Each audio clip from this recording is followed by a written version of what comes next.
Hi, I'm Dorothea, and this is Wednesday Word Share. I have a question for you.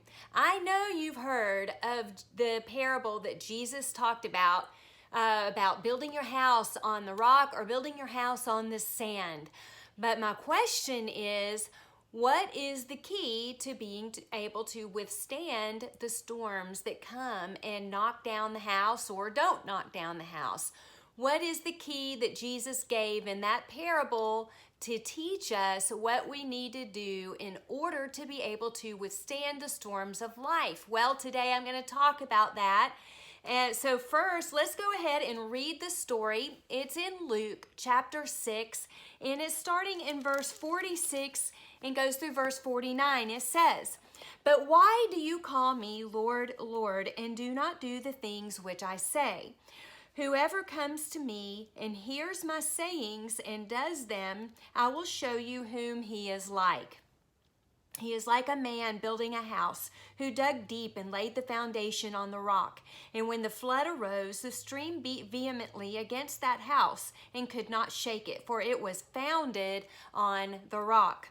But he who heard and did nothing is like a man who built a house on the earth without a foundation, against which the stream beat vehemently, and immediately it fell, and the ruin of that house was great." Okay, Jesus said right there towards the very beginning what the key is, but let's talk about it, right? Jesus is presenting two types of people. Says there are people who hear my word and then do it, and there's people who hear the word and do not do it. Basically, although he didn't use that exact term, the example that he gave shows that this is what he's talking about. In verse 47 says, "Whoever comes to me, hears my sayings, and does them, I will show you whom he is like." And that if they do what he says, then they're going to be building their house upon the rock. And then in verse 49, it says, "He who heard and did nothing." Okay, so if you've been keeping up with the Wednesday Word Shares, you are going to immediately realize that this is a follow-up from the James chapter 1 study. 8 weeks of studying James chapter 1, where it ended with the exhortation to be doers of the word. Well, it was the last thing. It almost ended with that, but it was a big emphasis in that chapter was to be doers of the word, not hearers only, deceiving yourselves. And so here Jesus is saying basically the exact same thing. Let's break down that parable a little bit and get some understanding about it. Jesus says the one who built on the rock was a doer of the word. So the house represents your life. It's the thing that you're building. Paul also used that terminology in 1 Corinthians chapter 3. Let me turn over there really quick. And it says, "For no other foundation can anyone lay than that which is laid, which is Jesus Christ. Now, if anyone builds on this foundation with gold, silver, precious stones, wood, each one's work will become clear, for the day will declare it." And up in verse 10, he said, in 9 and 10, he says, "We are God's fellow workers. You are God's field. You are God's building. According to the grace of God, which was given to me as a wise master builder, I have laid the foundation, and another builds on it. Let each one take heed how he builds on it." And so the act of building your house is how you live your life. It's comprised of the principles by which you live. It's the choices that you make in your life. What are your morals? What are the standards? What are the core principles of your life? And what is your obedience to the word? Now, when we talk about being doers of the word, we're talking about obedience. We're talking about living our life according to the word, what Jesus has told us, what the Father has given us throughout his word. It's living according to God's standard, not our own anymore. It's submitting our lives, our wills, our purposes to the plan and the will of God. And so that is how we build our house, is by all of those choices, the principles, and how obedient we are to the word. Now, the rock, of course, is Jesus. It's the word.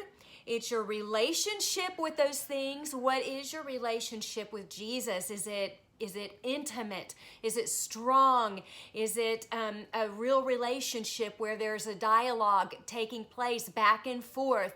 What is your relationship with the Word of God? Are you taking it as your ultimate authority in this life? Do you abide by it? Do you abide in it? All of those things make a difference as to how you're building your life. That is the foundation. As Paul even said, Jesus is the foundation. None other can be laid. That is actually going to be strong and sturdy enough to hold you up.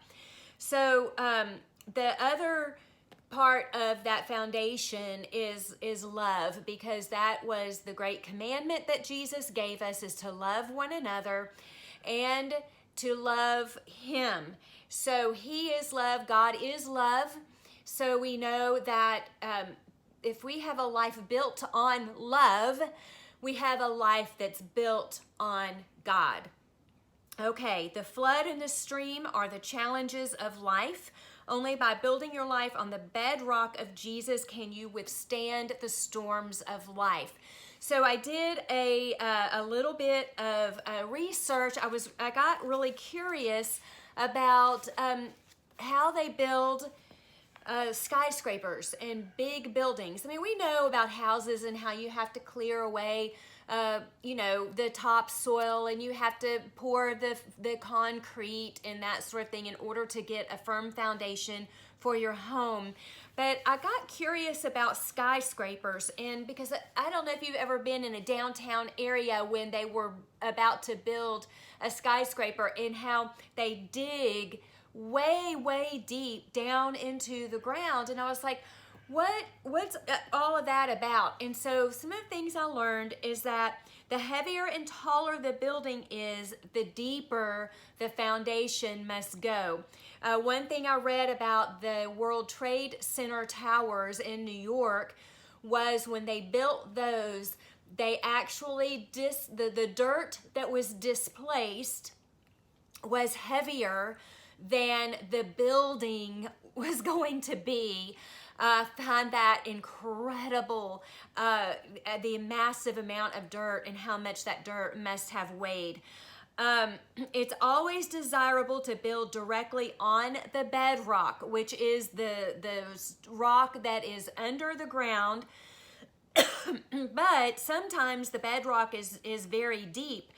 So in that case, they can't dig deep enough to reach the bedrock to actually build the foundation on, but they will drill holes through the dirt and into the bedrock and insert the rods, steel rods, into those holes that actually become the support for the building. Either way, the building is somehow built upon the bedrock. They must be able to withstand hurricane force winds and seismic activity. So that's pretty intense. That's a pretty firm foundation. So in closing, I just want to say James was not alone in declaring that we must be doers of the word. Jesus himself said that in this parable that we just read. And that's the way to a healthy and blessed life. Obedience to the word, the words of Jesus, is the indicator of the sincerity and genuineness of our faith. So what is the key? The key is obedience to the word.